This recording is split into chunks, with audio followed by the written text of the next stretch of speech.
ओम नमो अरिहंताणम्।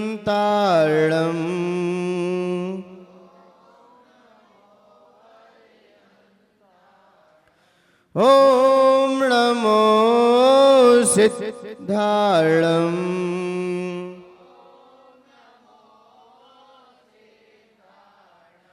ओम नमो आयर्याणम्।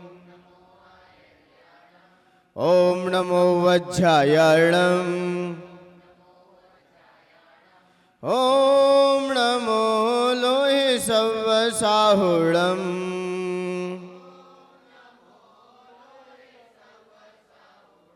ओम नमो लोहे सव्वसाहुणम्।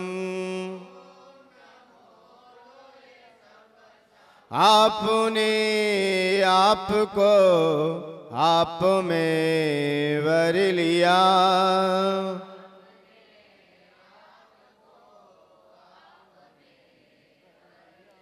चेतना को स्वयं ही प्रखर कर लिया।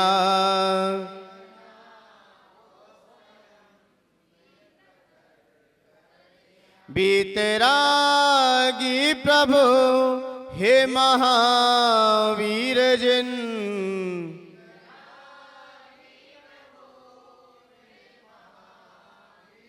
आदिनाथ प्रभु तुम हो तारण तरन।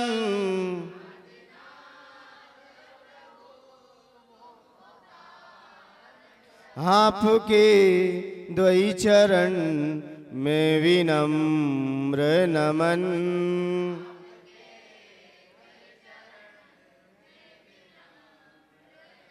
त्याग के रूप तुम धर्म के रूप तुम।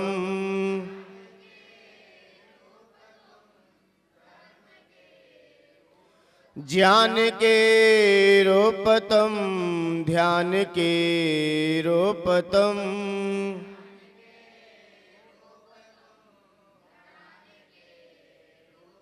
हे विराग गुरु दो विरागी नयन।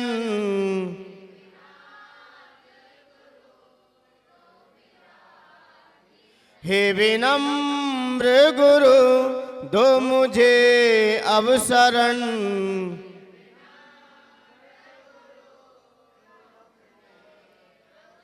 है नमन दे शरण दो समाधि मरण। है आपके द्वै चरण में विनम्र नमन।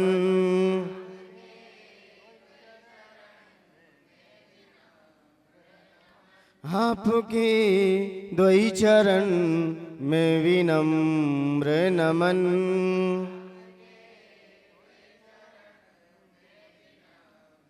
जय बोलिए अनंतानंद सिद्ध परमेष्ठी भगवान के।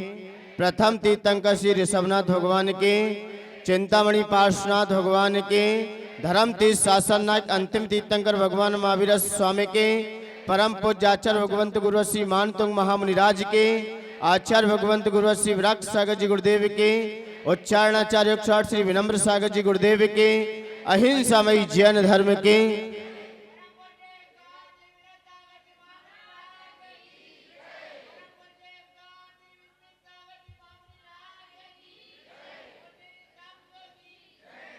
गुणों की खान भक्तांबर हृदय की जान भक्तांबर। गुणों की खान भक्तांबर हृदय। दिलों में ज्ञान भक्तांबर विरागी ध्यान भक्तांबर। ज्ञान भक्तांबर विरागी। प्रभु का नाम भक्तांबर हमारी शान भक्तांबर। प्रभु का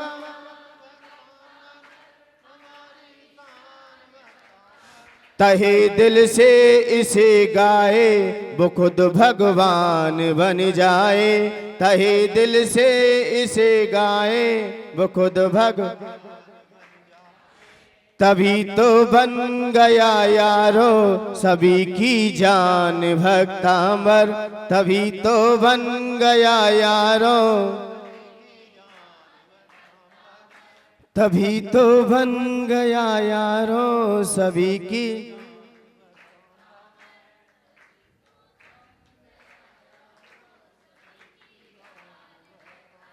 आज प्रथम तीर्थेश आदि ब्रह्मा आदि प्रभु जो युग निर्माता थे, सर्वप्रथम तीर्थंकरों में जो आए, सबसे पहले तीर्थंकर आदिनाथ भगवान, जिनका यहाँ आज गुणगान, आज उनका ही बड़ा उत्साह और उमंगता के साथ उनके ही गुणों का गान इस पूरे भक्तांबर में गुंजायमान होगा। और ये भक्तांबर अपने आप में ही रिद्धि सिद्धि बहुत सारी मंत्र तंत्र आदि से सुशोभित है। जब तक क्लास चले तब तक सर सबके बिल्कुल मैं कह दूं ढके ही रहना चाहिए, क्योंकि ये बहुत पावरता को लिए रहता है। आप ये मत समझना हमारे बाल बिगड़ जाएंगे, बालों की चिंता मत करना, क्योंकि ये मल है। मुनिराज की अंजलि में आ जाए और आप उनसे कितना प्रेम करते हो, छोड़ देना भी, सिर्फ शिविर लगेगा तब तक जब तक यहाँ बैठे हैं। और आज बड़ी उमंगता के साथ भगवान ऋषभदेव का गुणगान आचार्य मानतुंग अपनी भक्ति के द्वारा प्रस्तुत करेंगे। यह भक्तामर स्तोत्र 7वीं सदी में मालवा प्रांत के उज्जैनी नगरी में लिखा गया। कहां पर? उज्जैनी नगरी में। ये उज्जैन की विशेषता रही है, क्योंकि जो काल भी पड़ा 12 साल का अकाल, वो भी नगरी कौन सी थी? उज्जैनी नगरी थी। जब विशाखाचार आदि आचार्यों ने, लोहाचार आदि आचार्यों ने युग प्रतिक्रमण किया, वो भी लास्ट नगरी उज्जैनी नगरी थी। और भक्तांबर भी लिखा गया तो कहां लिखा गया? मालवा प्रांत के उज्जैनी नगरी में और धार जिला में। जिला कौन सा है? धार है। और ये शाप्ती शताब्दी में ये बड़े विस्तार से इसकी रचना, वहीं पर वहां के राजा बड़े विद्या प्रेमी थे, गुणग्राही भी थे। वो गुणों से प्रेम करने वाले थे और न्याय और नीति के शासक राजा भोज थे। कौन थे? राजा भोज बड़े ही न्याय नीतिज्ञ थे। वो कहते थे कि सभा में जब तक संस्कृत के दोहा ना सुना दें तब तक उन्हें आनंद की अनुभूति नहीं होती, क्योंकि वो संस्कृत के बड़े प्रेमी थे। क्योंकि कि पहले के जितने मैंने कहा ना कि शासक चलाना है, उसे न्याय नीति का ज्ञान तो अवश्य होना चाहिए। जिस शासक को न्याय नीति का ज्ञान नहीं है, वो शासक राज्य नहीं कर सकता। बड़ा प्रेमी था संस्कृत का। उसने अपने सभी प्रजाजन से कहा, मंत्रियों से कहा कि सभा में कुछ लोग बुलाए जाएं ताकि ये शास्त्र, ये सभा प्रारंभ की जाए। क्योंकि पहले की सभाएं लगती थी तो सबसे पहले मंगलाचरण संस्कृत के होते थे। क्योंकि पहले का आपने देखा होगा, कुछ 1970 या 72 या 75 में समथिंग लोग बाहर के गेट पे निकलते थे तो लोग क्या लिख देते थे गेट पर? संस्कृत के कुछ लाइनें मिलती थी। एक चौक बना रहता था, चौक गेरू का, और उस पर क्या डाल देते थे? क्या डालते थे? आटा। आटे से चौक बनाते थे और बाहर दोहा लिख देते थे, कोई भी संस्कृत का एक दोहा। क्योंकि ये भी तत्वा सूत्र भी है ना, इसको भी किसी विद्वान ने अपने गेट पर लिख दिया था। क्या लिख दिया? सम्यक दर्शन ज्ञान चारित्राणी मोक्ष मार्गा। बस उमा स्वामी वहां से निकलना हुआ, जो गिरध भिक्षाचार स्वामी जी को निकलना हुआ तो उन्होंने कुछ नहीं किया, आठचर्या करके लौट रहे थे, सामने दिखा था, क्या लिखा था? दर्शन ज्ञान चारित्राणी मोक्ष मार्गा। तब उन्होंने जाके बस सम्यक शब्द लगा दिया, आगे कुछ नहीं लगाया। ये सम्यक शब्द लगते ही पूरा तत्व सूत्र रच गया। मात्र सम्यक शब्द लगाया है। क्यों लगाया सम्यक शब्द? क्योंकि दर्शन और ज्ञान और चारित्र ये विपरीत भी होते हैं। कौन सा मोक्ष मार्ग में सहायक है, तो सम्यक लगा दिया। और कल मैंने कहा जब तक सम्यक शब्द आपके हाथ में नहीं होगा तो ये भक्ति भी आपकी कोई काम की नहीं है। इसलिए कल सम्यक की भूमिका को रखा गया कि पहले हमारे पास सम्यक होना चाहिए, उसके बाद हम भक्ति करते हैं तो भक्ति काम में आती है, मोक्ष मार्ग के द्वार को खोलने में सहायक है, और नहीं तो फिर संसार को बढ़ाने वाली है। सम्यक तो नहीं है तो संसारी संसार है। बस सम्यक शब्द लगते ही तब उस जो ब्राह्मण लोग थे उन्होंने को जिज्ञासा आई, इस सम्यक शब्द किसने लगा दिया है? बोले एक दिगंबर संत जो चर्या करके लौट रहे थे ना, उन्होंने सिर्फ जोड़ दिया है, उन्होंने जोड़ा है। बस वहीं पर वो प्रश्न करते गए, बोले सम्यक किसे कहते हैं? तब क्या लिखा, कौन सा सूत्र आया? तत्वार्थ सद्दानम सम्यक दर्शनम। फिर सम्यक दर्शन के भेद खोले गए, क्रम से लिखता ही चला गया सूत्र। मतलब कहने का अभिप्राय यह है कि पहले द्वार पर क्या लिखा रहता था? क्या लिखा रहता था? कोई दोहा लिखे रहते थे, फिर संस्कृत के दोहा हटे, फिर चौपाई लिखने लगे लोग, चौपाई लिखने लगे।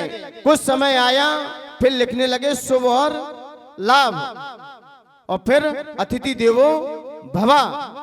कई सूत्र जैसे जैसे हमारा दिमाग का रेशो गिरता गया वैसे वैसे हमने लिखना भी चालू कर दिया। और अब लिखा रहता है गेट के बाहर ही कि कुत्तों से, अब क्या लिखा रहता है? अब इससे पता चलता है रहने वाला इसमें कौन है। जैसा जैसा हमारा रेशो गिरता गया, क्योंकि गांव और शहर में किसी ने पूछा कि गांव और शहर में अंतर क्या है? मैंने ज्यादा बड़ा अंतर नहीं है गांव और शहर में। बोले तो भी बताइए। बोले गांव में कुत्ते आवारा घूमते हैं और गायों को पाला जाता है, और शहर में गाय आवारा घूम रही हो कुत्तों को। गांव के अनपढ़ लोग गाय चराने जाते हैं, गांव के अनपढ़ लोग गाय चराने जाते हैं, और शहर के पढ़े लोग सुबह सुबह। बस यही अंतर है, यही अंतर है। इसलिए मान्यवर अपनी संस्कृति को कायम रखिए। अपनी भारत संस्कृति जब तक कायम रहेगी तब तक अपना देश महकता रहेगा और चमकता रहेगा। जैसे जैसी हमारी संस्कृति गई वैसी वैसी विसम्मति हमारे बीच में खड़ी होती चली जाएंगी, बहुत सारी स्थितियां खड़ी हो जाएंगी। लेकिन जब संत आते तो हमारी संस्कृति मुस्कुरा जाती है, और बसंत आता है तो प्रगति मुस्कुराती है। तो दोनों ही मुस्कुराएंगी। आज खंडवा नगर में दोनों ही मुस्कुराएंगी, क्योंकि बसंत भी अपनी समय पर लहरा रहा है, और हमारी संस्कृति भी अब दिखाई दे रही है कि जब भी शास्त्र की सभा में बैठते थे सबके सर ढके रहते थे। जब भी शास्त्र की सभाएं चलती थी तो विद्वान लोग और जो प्रजाजन सब अपने सर ढक कर बैठते थे। इससे अपना क्या पता चलता है? हमारी सबसे बड़ी विनय है। तो ऐसे ही जब राजा भोज के शासन में सारे मंत्रीगण अपनी अपनी सीट पर विराजमान थे, सब लोग उपस्थित थे, लेकिन राजा ने कहा सभा को प्रारंभ किया जाए, सभा को आगे बढ़ाया जाए। तो कुछ विप्र लोग, कालिदास, ब्राह्मण आदि उच्च क्वालिटी के विद्वान जब वहां मौजूद थे तो मंत्री ने राजा की आज्ञा को लेकर सभा को प्रारंभ किया। मंत्री ने कहा, हे राजन, जो आपकी आज्ञा है मैं उसको तहे दिल से स्वीकार करता हूं, उसको सिरोधार करता हूं, और सभा को मैं प्रारंभ करने जा रहा हूं। और सभा में आज देखा जाए बहुत उच्च क्वालिटी के विद्वान पधारे हैं और विदेशी पर्यटक भी सभा में पधारे हैं और भी मुख्य अतिथि के रूप में कई विद्वान हैं आज। तो एक विद्वान को उसमें प्रस्तुत किया गया। उस विद्वान ने आते ही सबसे पहले आते ही कहा, जैसे ही सभा में पहुंचा सबसे पहले संस्कृत का श्लोक बोलना चालू कर दिया। क्या कहा? स्वगृह पूज्यते मूर्खा, स्वगृह पूज्यते मूर्खा, स्वग्रामे पूज्यते प्रभु, स्वदेशे पूज्यते नृपः, विद्वान सर्वत्र पूज्यते, विद्वान सर्वत्र पूज्यते। राजा ने कहा धन्य है आपका ये दोहा, ये धन्य है, क्योंकि राजा की पूजा तो एक राज्य तक होती है। राजा की पूजा तो एक राज्य तक ही है, लेकिन विद्वान सर्वत्र पूज्यते, विद्वान कहीं भी चला जाए उसकी हर जगह क्या होगी? पूजा होगी। और जो मूर्ख लोग हैं उनकी घर तक ही पूजा है, वो घर में ही पूजे जाएंगे। घर से बाहर निकले कोई सम्मान नहीं रखता कि आपने क्या खाया क्या पिया, कोई नहीं पूछेगा। लेकिन घर में सिर्फ घर तक ही है। और स्वग्रामे पूज्यते प्रभु, जो नगर का सरपंच होता है सिर्फ नगर तक ही पूजा जाता है, एक ग्राम तक ही, एक ग्राम तक ही उसकी पूजा है, उसके बाद कोई नहीं पूछता। लेकिन विद्वान सर्वत्र पूज्यते। सभी सभासद में सभी लोगों ने तालियों से सम्मान किया। आगे की सभा को फिर रखा गया और भी विद्वान क्रम से आए। उसने कहा, दूसरे विद्वान जैसे ही पधारे उसने कहा, असारे खलु संसारे सारे ससुरम मंदिरम हरि हिमालय रोतदे हरि शेते महोददेम। राजन ने कहा धन्य ये भी दोहा। बोले क्या है? कि शिव अपने ससुराल हिमालय पर क्या है? निधस्त हैं, सहन कर रहे हैं, और हरि क्षीर सागर में जाके लेटे हैं। अभी देखा जाए अन्य संप्रदायों की अपेक्षा चतुर्मास क्या कह रहा है? हरि कहाँ लेट गए? अब समुद्र में विश्राम पे अभी, तो अभी कोई धार्मिक अनुष्ठान नहीं हो सकते वहां की संप्रदायों से। विष्णु अभी कहाँ है? लेटे हुए हैं, समुद्र में हैं, अभी वहां पर विश्राम कर रहे हैं, तो अभी कोई अनुष्ठान नहीं होंगे। ये कब होंगे? वो आती है ना 11 एकादशी देवठानी, वो वाली, उसके बाद ही इनको यहाँ पर अन्य कार्यक्रम चालू हो जाते हैं, क्योंकि वो वहां से उठ आते हैं। तो जैसे ही देखा कि यहाँ तो सब संस्कृत के विद्वान हैं, तो कालिदास ने कहा कि राजन, सभा में एक छोटा बालक भी अपनी कुछ कविता रखने चाहता है। एक छोटा सा नन्हा बालक है, उसका भी अंदर से भाव हुआ है कि वो भी कुछ संस्कृत की पंक्तियां सुनाए। तो राजन ने कहा स्वागत है, क्योंकि सभा चली रही है। तो जैसे ही सेठ सुदत्त का पुत्र, नाम उसका मनोहर था, वह बालक का नाम क्या था? मनोहर था। और किसका पुत्र था? सेठ सुदत्त का पुत्र था। सेठ सुदत्त का पुत्र जैसे ही सभा में पधारा और आते ही उसने जब अपनी सभा में राजा से आज्ञा लेकर सभीयों को यथा योग्य वंदन करते हुए जब सभा में पहुंचा, और जाते ही उसने जैसे ही देखा तो उसने कह दिया, पृथ्वी त्रीणि रत्नानि जल अन्नम सुभाषितम मूढ़ई पाषण खटेस्तु रत्न संज्ञा विद्यते। राजा ने कहा इस सूत्र का अर्थ लगाइए, आप कहना क्या चाहते हो? तो उसने कहा, हे राजन, ये धरती पे 3 ही रत्न हैं, धरती पर 3 ही रत्न हैं। बोले कौन कौन से? बोले जल, अन्न और सुभाषित। वाणी मीठी होना चाहिए, हितैषी होना चाहिए, और अन्न और जल, इनसे हमारी धरती क्या है? सुशोभित है। इनसे हमारी ये पृथ्वी शोभायमान हो रही है। ये ना हो तो मुझे लगता है ये धरती पे कोई काम के नहीं है रत्न। ये तो सब मूढ़ व्यक्ति जानते हैं, ये पाषाण के रत्नों को पकड़ के बैठ जाते हैं। इनसे हमारी धरती शोभा को प्राप्त नहीं होती। ये तो पाषाण है, ये तो पत्थर है। हमारे देश की पहचान है तो किससे है?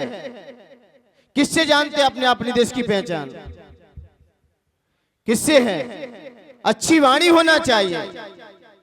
अच्छे अच्छे महापुरुषों ने अवतार लिया है और अवतार लेकर वाणी पर संयम रखा है।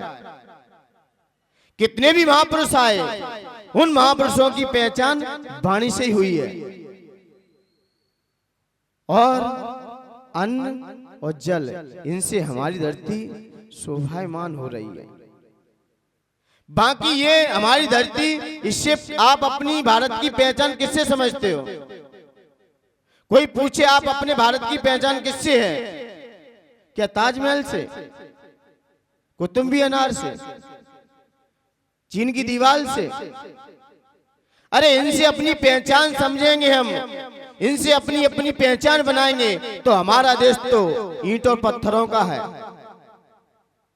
ये किससे बनी है? ईंट और पत्थर से तो बनी है। हमारे देश की पहचान ईंट पत्थरों से नहीं है, न रत्नों से है, क्योंकि यहाँ जल शुद्ध मिलता है, कुएं का मिलता है। और अन्न मिलता है। और यहाँ के लोग बड़ी सभ्यता से बात करते हैं, बड़ी मर्यादा से बात करते हैं, क्योंकि गुरुकुलों में यही शिक्षा दी जाती है कि आपको कैसे बोलना है। क्योंकि रामचंद्र जी भी हुए, लवकुश भी हुए, आदि आदि महापुरुष जितने भी हुए हैं, सबने कहां पर पढ़े थे? सब गुरुकुलों में। अन्य देशों में गुरुकुल नहीं मिलेंगे, आप ध्यान रखना। ये भारत देश में ही गुरुकुलों की परंपरा रही है और अंग्रेजों ने सबसे पहले आकर हमारे उन गुरुकुलों को ही तोड़ा था। सबसे पहले आते ही गुरुकुलों को विध्वंस किया, क्योंकि इनकी शिक्षा प्रणाली कहाँ है? ये भारत संस्कृति की शिक्षा प्रणाली कहाँ है? ये कहाँ से शिक्षा लेते हैं ये लोग? ये कैसे बोलते हैं? ये कौन सिखाता है? तो देखा गया कि गुरुकुल में से इनकी शिक्षाएं होती हैं, गुरुकुल में पढ़ते हैं। क्योंकि पहले संस्कृत का बहुत क्रेज था, बहुत लोग संस्कृत को तहे दिल से स्वीकार करते थे और गुरुकुलों में इसकी शिक्षाएं दी जाती थी, इसकी शिक्षा मिलती थी। तो अंग्रेजों ने सबसे पहले आके किसको तोड़ा? गुरुकुलों को, किनकी शिक्षा को कमजोर किया जाए। और फिर कौन सी शिक्षा आ गई? अब आधुनिक शिक्षा आ गई, अपनी पूरी संस्कृति बदल गई। तो जैसे ही मनोवर ने अच्छे दुआ सुनाया तो राजा खुश हो गया कि धन्य बालक, कि हम समझते थे कि हमारी देश की पहचान तो इन रत्नों से है, हीरा और पन्नाओं से है, लेकिन इसने तो मेरी आंखें खोल दी कि धरती हमारी किससे सुशोभित होती है? अन्न और जल से और वाणी से, इनसे शोभायमान हो रही है। बड़ा खुश हुआ। यदि छोटा बालक यदि आहार देता है या भगवान का अभिषेक करता है तो मुझे लगता है मुझे इतनी खुशी बड़ों को अभिषेक देखकर नहीं होती जितनी कि छोटा बच्चा कोई कर रहा हो। छोटा बच्चा यदि अभिषेक करता है तो सबका मन कैसा हो जाता है? भर जाता है, अंदर से उत्साह से भर जाता है। ऐसा लगता है कि इसे अपना सब कुछ नहीं लेकिन कुछ भेंट कर दो।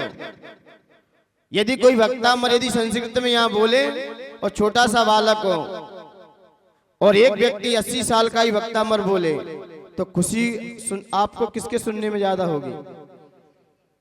क्यों होगी? आप तो ये बताओ, क्यों होगी? क्योंकि अभी से ही छोटे बच्चे के अंदर ये संस्कार आ गए और बड़े में ना जाने ये क्या करेगा आगे चल के, कितने शिखर पर जाके पहुंचेगा। तो जैसे ही सामने बालक का सम्मान हुआ तो राजा भोज ने कहा, हे बालक, आप का अध्ययन किस गुरुकुल में चल रहा है? कौन से आपको आपके गुरु महाराज हैं जो आपको शिक्षा देते हैं।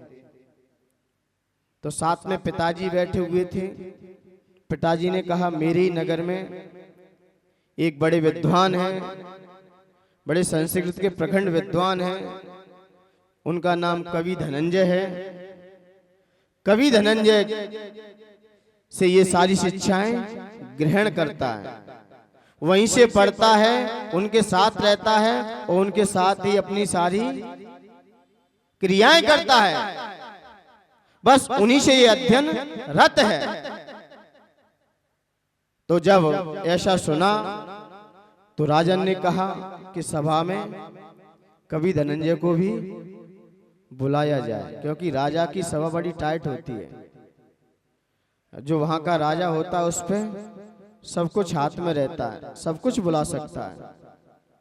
जैसे ही राजा भोज ने कहा कि कवि धनंजय को भी सभा में उपस्थित किया जाए, उस बालक ने कहा, नहीं, वो अभी अपने काम में व्यस्त होंगे, आपको चर्चा करनी मुझसे ही कर लीजिए।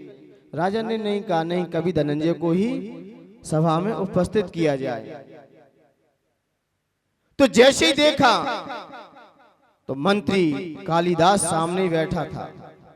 उस पर ये सहन नहीं हो रहा था, उस पर ये सहन नहीं हो रहा था, क्योंकि कालिदास भी प्रखंड विद्वान थे। कालिदास भी कोई सामान्य नहीं थे। उस समय के वो भी एक संस्कृत पर अपनी कमांड रखते थे, अच्छे विद्वान थे। लेकिन जैसे ही ये ना देखते हुए विप्र कालिदास को ये सहन न होते हुए भी उसके मन पर ईर्ष्या का भूत सवार हो गया। उसे ईर्ष्या होने लगी। प्रतिस्पर्धा की जगह उसे क्या होने लगी? ईर्ष्या होने लगी। किसके प्रति? कवि धनंजय के प्रति। और कवि धनंजय जाति के जैन थे, अच्छे विद्वान थे।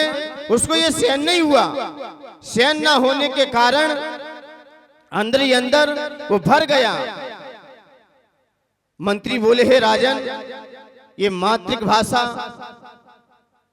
पर तो अधिकार जैनों का नहीं है, इस पर तो अधिकार हम लोगों का है। ये कवि धनंजय आदि मुझसे ही पढ़े हैं, इन्होंने मुझसे ही अध्ययन किया है, मैंने इनको पढ़ाया है। आदि सारी बात राजा भोज के कान में भर दी। इतनी भर दी कि राजा भोज का दिमाग भी घूम गया। उस घूमने के कारण राजा को सहन नहीं हुआ। राजा ने कहा कि अब तो कवि धनंजय को सभा में उपस्थित किया जाए, क्योंकि अब उनके बिना सभा आगे नहीं बढ़े, क्योंकि कालिदास अपने पे आ गए हैं। वो अपनी संस्कृत भाषा पर अपना अधिकार दिखाना चाहते हैं। लेकिन जैसे ही बालक महिरा, बालक के पिता शेर सुदत्त जब सभा में पहुंचे, कवि धनंजय की सभा में जैसे ही पहुंचे, वहां पर भी अध्ययनरत लोग विद्यार्थी बैठे हुए थे। उन्होंने कहा कि आपको राजा भोज ने आमंत्रण भेजा है कि आप सभा में उपस्थित होइए। तो कवि धनंजय ने कहा कि राजन है, कुछ समय के बाद मैं सभा में पहुंचता हूं। तो जैसे ही कवि धनंजय राजाओं के सैनिकों के साथ जब सभा में पहुंचे और पहुंचकर बहुत शास्त्रार्थ हुआ, उन्होंने कहा कि जो ये संस्कृत की भाषा है, जो ये ग्रंथ है, इसकी रचना किसने की है? तो कालिदास बोले, इस ग्रंथ की रचना मैंने की है। बोले, ग्रंथ का नाम क्या है? क्या नाम बताया? नाम मंजरी। क्या बताया? नाम मंजरी है। ये नाम मंजरी ये ग्रंथ है, इसमें सारे संस्कृत के सिनोनिम्स हैं, मूल वर्ड हैं, ये सब मैंने लिखा है। तो कवि धनंजय ने कहा, ठीक है, आपने लिखा है, कोई बात नहीं है, लेकिन राजन बस इनसे ये पूछ लीजिए इसमें लिखा क्या क्या है, कितने अध्याय इसके, और कौन से अध्याय पे किसका विशेषण किया गया है, किस विशेषण से इसका महत्व रखा गया है, बस इनसे ये पूछ लीजिए। मैं जान जाऊंगा ये नाम मंजरी कालिदास के द्वारा लिखी गई है। मैं जान जाऊंगा क्योंकि मूल कृति है। तो कालिदास ने तो लिखी नहीं थी, वो तो घूम गए। बोले इनसे क्या बहस करें, इनके गुरु से ही बहस करेंगे। कवि धनंजय से क्या कहा कि इनसे ही बहस क्या करें, कि इनके गुरु से ही करेंगे। तो कवि धनंजय से पूछा गया, राजा ने पूछा इसका नाम क्या है? बोले इसका नाम मंजरी नाम नहीं है, इसका नाम माला है। इस ग्रंथ का नाम क्या है? नाम माला है। ये मेरे द्वारा लिखी गई है। आपको जहां से भी जो श्लोक पूछना है मैं सब बता सकता हूं, क्योंकि जिसने जो गाथा लिखी होगी, ग्रंथ लिखा होगा, उसे तो सब बोध रहता है ना कि कहां कौन से अधिकार में किसका विवेचन है। तो उसको ये सहन नहीं हुआ। तो नाम माला जैसे ही नाम सुना तो राजा ने पूछा कि आपको नाम माला किसने पढ़ाई, कौन है आपके गुरु? तो कवि धनंजय ने कहा आप गुरु पे क्यों जा रहे हैं, आप तो मुझसे ही शास्त्रार्थ कर लो ना। जितने विद्वान बैठे हैं, कुछ पूछना है तो सब मैं बताने के लिए तत्पर तो हूं। आप कोई प्रश्न तो कीजिए। संस्कृत के जो भी आपको दोहा हो, जो भी चौपाई हो, किसी भी अलंकार में हो, आप मुझसे ही शास्त्रार्थ कर लो। तो कालिदास को सहन नहीं हुआ। कालिदास ने कहा नहीं, अब इनके गुरु से ही शास्त्रार्थ किया जाएगा, क्योंकि ये तो मान ही नहीं रहे कि नाम माला मैंने लिखी है। और कालिदास क्या कह रहे हैं कि नाम मंजरी मैंने लिखी है। अब इनके गुरु को बुलाया जाए। तो कवि धनंजय से बहुत प्रेशर डाला गया। बोले आपके गुरु का नाम क्या है, आप अपने गुरु का नाम बताइए। तो कवि धनंजय ने कहा मेरे गुरु का नाम आचार्य मानतुंग महामुनिराज है। मेरे गुरु का नाम क्या है? आचार्य मानतुंग महामुनिराज है। बोले वो कहाँ रहते हैं?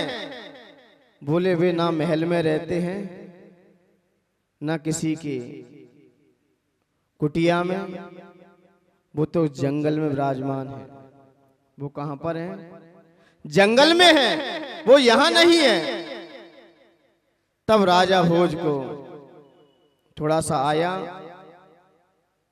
राजा भोज को थोड़ा आया। राजा भोज ने कहा नहीं, अब तो शास्त्रार्थ लंबा ही होगा। अब तो राजा भोज ने अपने सैनिकों को आज्ञा दी, सैनिकों को आज्ञा दी और सैनिकों से कहा जाओ आचार्य मानतुंग महामुनिराज का नाम सभा में आया है, ये इस जंगल में विराजमान है, आप जंगल जाइए। सैनिक सारे गए और जैसे ही सैनिक गए तो आचार्य मानतुंग भी अपने शिष्यों को पढ़ा ही रहे थे, अध्ययनरत थे सारे शिष्य। तो जैसे ही सभा में पहुंचे तो सारे सैनिकों ने उन्हें प्रणाम किया और प्रणाम करते ही कहा कि हे महात्मन, आपको सभा में राजा भोज ने से आमंत्रण भेजा है और आपको सभा में उपस्थित होना है। तो महाराज ने कहा कि मैं किसी राजा के दरबार में नहीं जाता, क्योंकि वो राजा हैं तो मैं महाराजा हूं। मैं किसी की सभा में नहीं जाता, कोई कितना बड़ा अधिकारी हो, मैं किसी के दरबार में नहीं जाता। ये दिगंबर संत की पहचान होती है। वो किसी कितने ही बड़े तुम पैसे वाले बने रहो, आपने देखा ना अभी अभी का केस है ना, अंबानी के परिवार में शादी हुई थी अभी लड़के की, हुई कि नहीं हुई? किसकी हुई? हुई कि नहीं हुई? अच्छे अच्छे दिग्गज पहुंचे, अच्छे अच्छे राजनेता और अच्छे अच्छे फिल्म शूटर भी पहुंचे थे कुछ कुछ, और अच्छे अच्छे साधु पहुंच गए। क्या दिगंबर संत गया क्या? सारे संत पहुंचे, लेकिन दिगंबर संत स्वाभिमान रखता है। वो दो कारण ही किसी घर पे जाता है, सिर्फ दो कारण, या तो स्वयं निपटना हो तो, या किसी दूसरे को निपटाना हो। या तो किसी की समाधि चल रही हो घर पर तो जाएगा, या चर्या के लिए। तीसरा कारण कोई नहीं है। कितने भी तुम कोई भी क्यों ना हो, ये दो ही कारण संत जाता है, और तीसरा कोई कारण नहीं है। कोई कारण नहीं है, क्योंकि मान मर्यादा स्वाभिमान रखता है। आप होगे पैसे वाले, अपने वाले होगे, जिस पर मैंने लात मारी है उसी के पीछे मैं भागूं, उसी के पीछे होगे। तो अभी का उदाहरण है, अम्बानी के यहाँ शादी हुई तो मुझे लगता है अच्छे अच्छे साधु भी पहुंचे थे, लेकिन दिगंबर संत नहीं दिखाई दिया उसमें। वो नहीं गया, स्वाभिमान है।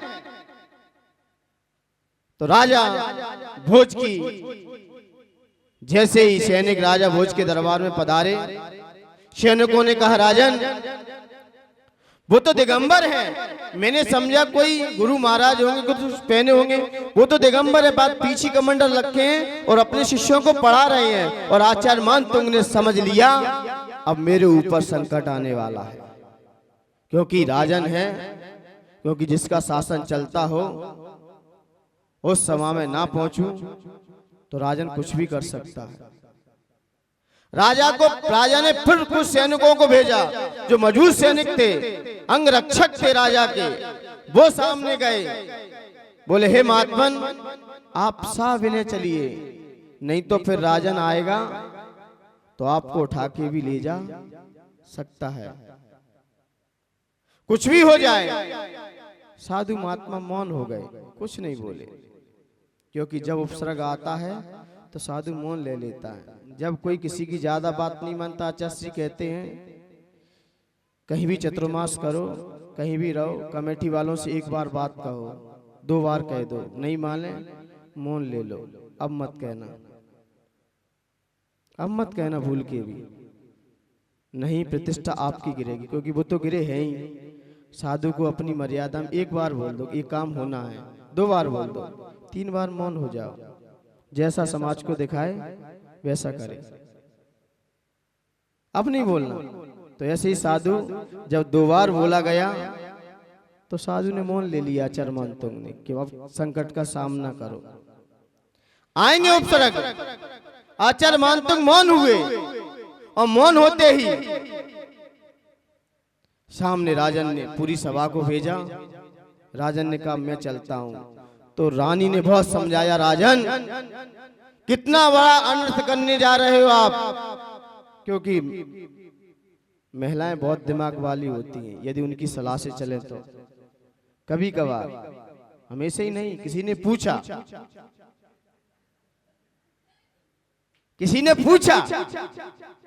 कि शंकर जी त्रिशूल लेके क्यों घूम रहे हैं, शंकर जी आज त्रिशूल लेके क्यों घूम रहे हैं।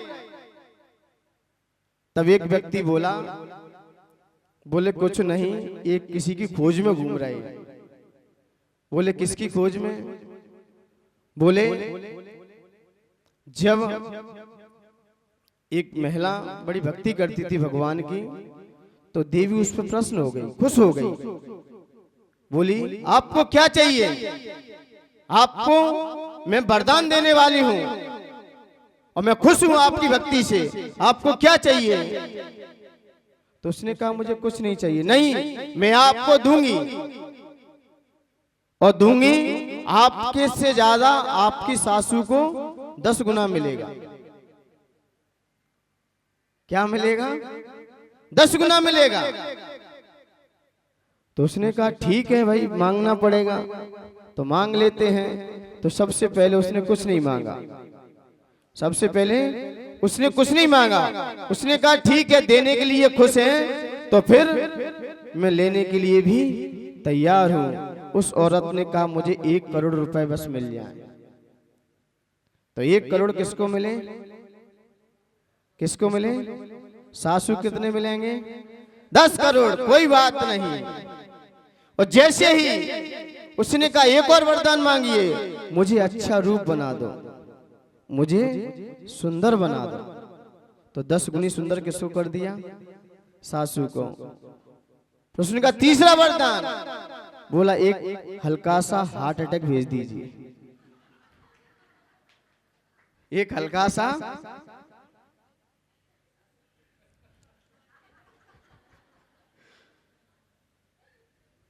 दस गुना कहा जाएगा, सारा माल किसका होगा।